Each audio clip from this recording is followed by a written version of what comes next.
would you please welcome with me on stage, Andrew Grill.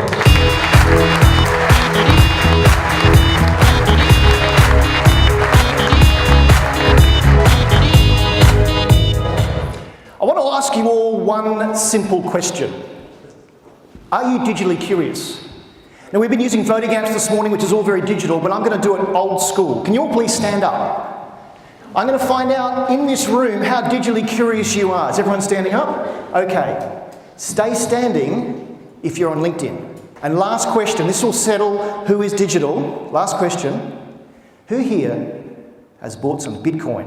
Now, every time I see that, I'm struck at how much forethought Arthur had. He was seeing things way into the future. So in 1974, he essentially predicted the internet. The problem is, though, that Arthur was seeing things that were 30 years in the distance. You haven't got 30 years. You haven't got 30 months. You have maybe not even got 30 weeks. You need to know right now, today, tomorrow, next week, what can I do to ensure that our organisation is fit for the 2020s, 30s and 40s? So you need a practical futurist. And in fact, when we had the briefing call, I hope Thomas doesn't mind me sharing this story, he said we looked at a lot of futurists and that's the problem. They look too far out. We need someone that can almost give us a guarantee that you'll be able to leave this room with 3 or 4 things you can do today, tomorrow, next week. So I'll give you that guarantee. I think disruption happens because of 3 main forces. First of all, there are high profits. And your industry, the taxi industry, the media industry, hotel industry, there are extremely high profits to be had, and your results this morning show that. So disruptors say, I'd like a piece of that. And so the second reason why disruption happens is new technology. So who thinks they would use a service like that? It's available now in the UK and in Australia and other parts of Europe. What they've done is they've removed some friction points. They've removed the friction of buying and claiming insurance. I'll tell you a funny story. I presented that example at an insurance conference back in 2017. And after I came off stage, the panel after me were all of the CEOs that run these insurance companies. And they said, we're not worried about Trove. But I was standing off stage with the people that run their business managers, their strategy managers. And they said, we're petrified about the Troves because they remove friction. So Bezos needed 3 things he didn't have to pay for, and he leveraged on top of that. So think of the 3 or 4 things you already have that you can leverage on top of, that those scrappy startups don't have. Now in every room, in every group, there are 3 types of people. There are the prayers, and the prayers among us are just hoping this is going to go away. I'm either going to retire or change industry. I just want this stuff to go away.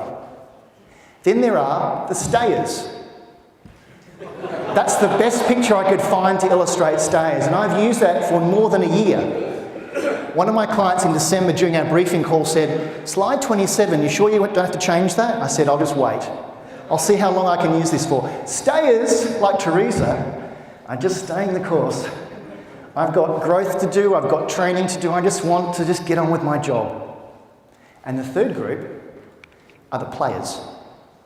And I want you to be the players. I want you to lean forward when we talk about digital. I want you to lean forward when some new startup is mentioned. I want you to go and try it out. Your value to an organisation isn't what you know, it's what you share. And I saw this firsthand at IBM. And so the question you'll get a lot more on RFPs will be, do you have an API? Now what happened early last year was a perfect storm again. You had Cambridge Analytica and Facebook and GDPR coming in, and consumers are now saying, Facebook did what with my data? What about if my digital agent, the AI, knows when my health insurance is due?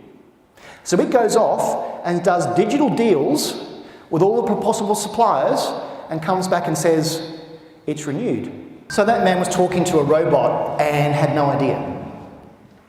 That seems far-fetched, but if you have a Google Pixel 3 in America, that's available today. I've had a mantra for some years now that is to get digital, you need to be digital. So you need to play with things. People ask me, how do I stay relevant? I play with new stuff. I've got the latest iPad, the latest iPhone. I try and hack Wi-Fi networks. I try and understand how the technology works to stay up to date and to stay current.